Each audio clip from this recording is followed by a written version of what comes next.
Okay, let's jump right in. What if that simple egg you have most mornings, the one you think is pretty healthy, could actually be um quietly putting your brain and your heart at risk? Today we're doing a deep dive into 5 really common habits around eggs that, well, they might be affecting your long-term health more than you think. And more importantly, we'll look at some simple changes you can make. That's right. Changes to protect your brain, your blood, your longevity. Okay, so let's unpack this first one. It's something most of us probably do without a second thought. Overfried eggs, cooked in those processed vegetable oils. Right. We see it everywhere. Diners cook them like that. Maybe you do at home. Those crispy edges look pretty good, don't they? But is there a hidden cost there? Well, there definitely can be. It's fascinating, actually, how these very common cooking oils change under high heat. Think about corn oil, soybean, canola. They're packed with omega-6 fatty acids. Okay. And when you heat them really intensely, like for frying, they oxidize super fast. This breakdown, it creates these harmful compounds. Harmful. They can inflame your blood vessels, make your blood platelets stickier, which means, a higher chance of clots forming. And there are quite a few studies linking these oxidized fats to, well, thicker blood, basically, and damage to the lining of your blood vessels, the endothelium. Right. And this is especially concerning for older adults. As we age, our arteries naturally get a bit more delicate, blood flow might slow down slightly, and frankly, our body's ability to fight off inflammation isn't what it used to be. So that innocent-looking crispy egg. Yeah, it could be quietly adding to vascular risk. That really paints a picture. It reminds me of a story. George, 74, loved his eggs fried crisp in corn oil every single morning. Edges curled up, golden brown. It was just his thing. A familiar routine for many. Totally. But then he had a minor stroke, a real wake-up call. And his doctor suggested something pretty simple. Switch to poached eggs, or maybe soft-boiled. Or if you really wanted to pan cook, use just a tiny bit of olive oil or avocado oil. And crucially, never let it get to the smoking point. That's key advice. George was surprised, but he gave it a shot. And within a few months, his inflammation markers actually improved. His blood pressure came down a bit. He just felt more in control, That's a fantastic outcome. It shows it wasn't about ditching eggs, just preparing them differently. Exactly. Smarter cooking. Precisely. Yeah. So if you're used to that high heat fry, especially with those processed oils, maybe think about gentler methods. Poaching is great. Steaming works. Even just scrambling gently on a lower heat. And if you do use oil, go for cold-pressed extra virgin olive oil or avocado oil. They're more stable. But here's the real takeaway. Don't let that oil smoke. Right. The smoke is the warning sign. It absolutely is. That smoke tells you it's oxidizing, breaking down, releasing those compounds you don't want. It's a small shift in your morning routine, but it can make a real difference for your brain, heart, circulation, everything. Okay. That's our first big insight. Really powerful stuff. And hey, if you're finding this deep dive valuable, we genuinely love to hear from you. Please take a second, leave a comment below, share your own experiences or maybe an aha moment you just had. Hit that subscribe button too. Join our community and please share this with someone you think needs to hear it. Your support honestly helps us keep creating content like this. All right, so moving on from the oil, let's talk about the egg itself. A lot of people, myself included sometimes, love dipping toast into a soft, runny yolk. It's classic comfort food. Oh, absolutely. Very appealing. But could there be a hidden risk in those undercooked whites, especially as we get a bit older? What's going on there biologically? Yeah, that's a really good question. There are 2 main concerns, actually. First, the obvious one. Bacteria. Undercooked egg whites can potentially harbor things like salmonella. Right, salmonella. Now, many of us have eaten soft eggs forever and been fine. But as we age, our digestive systems can become, less resilient. Our immune defenses naturally weaken a bit. So something that might have just caused a little stomach upset when you were younger could actually lead to more serious issues for someone in their 70s or 80s. We're talking severe dehydration, maybe confusion, even needing hospital care in some cases. Wow. Okay. And the second point, which often gets missed, there are proteins in raw egg whites that can actually interfere with your body's absorption of biotin. Biotin, what's that important for? Oh, it's crucial. It's a B vitamin, essential for healthy brain function, nerve health. Yeah.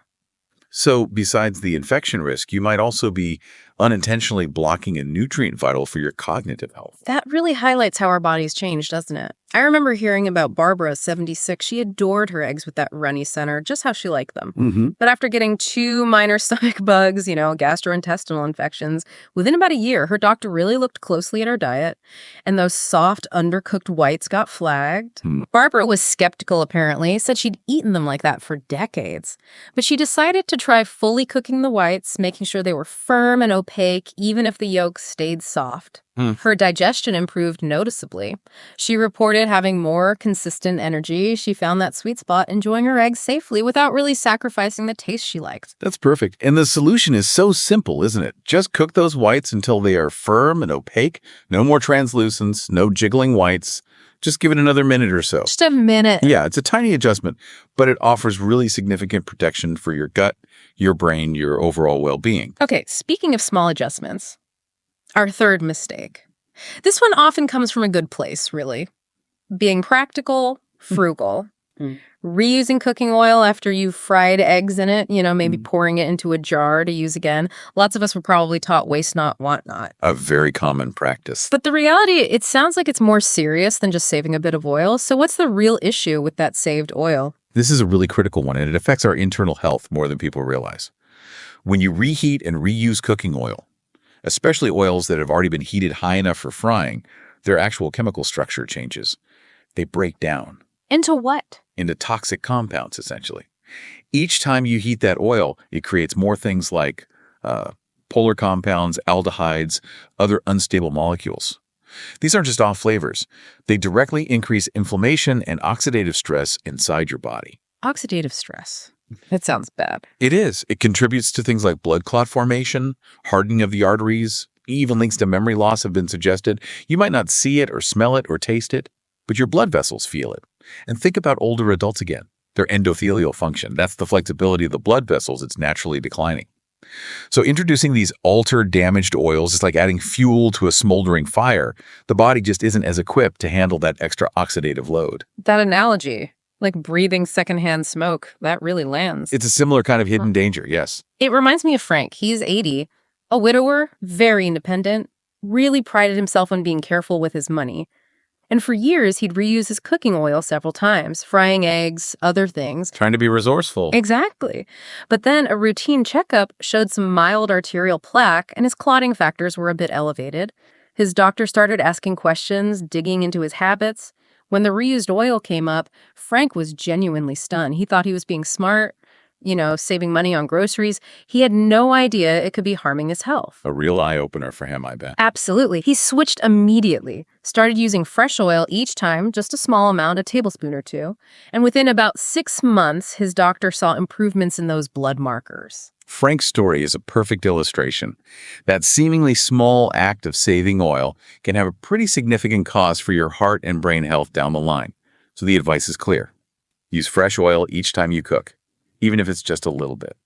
Opt for good quality oils, avocado, olive, maybe grapeseed. Use what you need, and then discard the rest without guilt. Reframe it. Exactly. Think of it not as waste, but as a direct investment in your circulation, your mental clarity, your ability to live independently for longer. Your body really will thank you for that simple bit of care. Okay, now let's shift gears a bit. Our fourth mistake involves a very, very popular pairing. Eggs with processed meats. Bacon, sausage. The classic breakfast plate for many. It absolutely is. It's familiar, it's comforting, probably brings back loads of memories for people. But this classic combo might actually be one of the sneakier culprits for our long-term health, especially once you're past, say, 60. Can you unpack why these two things together create such a risk? Because eggs alone are often seen as healthy. Right, and that's the interesting paradox. A plain egg, especially if it's boiled or poached or lightly cooked, is a fantastic source of protein, vitamins, nutrients. No argument there. Yeah. But when you combine it daily or very frequently with processed meats, you're basically creating a sort of problematic cocktail inside your body. A cocktail of what? Well, those processed meats are loaded with nitrates, nitrites, a ton of sodium, and saturated fat.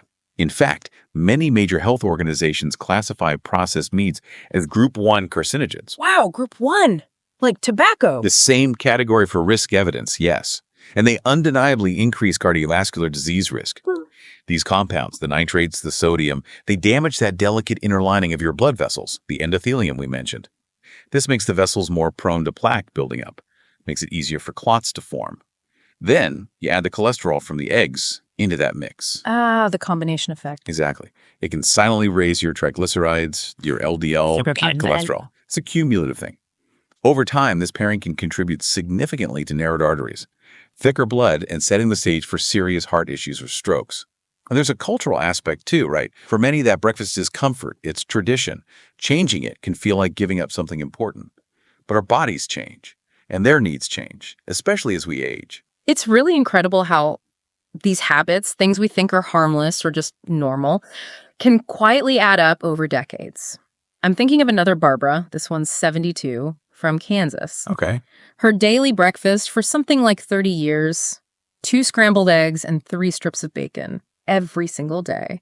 She was active, didn't smoke, seemed pretty healthy otherwise. Right.